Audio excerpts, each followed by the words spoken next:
if you're trying to create more content, don't limit yourself to certain topics. Talk about everything that comes to mind and then segment out those topics.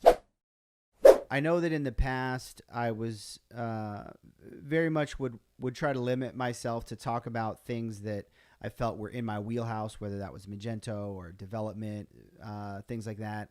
And then if there was other topics, that were outside of my wheelhouse, I'd be like, I can't talk about those because I'm not an expert and my audience doesn't care about those things and stuff like that.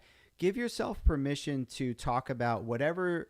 If there's something you're thinking about, whether it's personal, whether it's work related, if there's something that is occupying your mind, you have permission to talk about it. If you have interest there, then you're going to have something to say. You're going to have a point of view. So there's a sort of a multi-step process here where first step, give yourself permission to talk about whatever. Then have a secondary step where you segment out the different things you talk about. So when I do these streams, not every topic that I talk about is going to make the cut to go into post-production.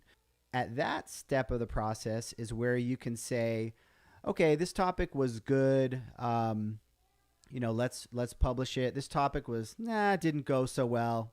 But at least you had a chance to express yourself. And then the other step of it, which is something I'm working on right now, is to have separate social media properties for different sort of types of content. If I have a live stream with 10 topics and some of them, and they're all over the map, I may take 2 of those topics and put them on my Commerce Hero Twitter account and YouTube account and LinkedIn account and the Instagram account.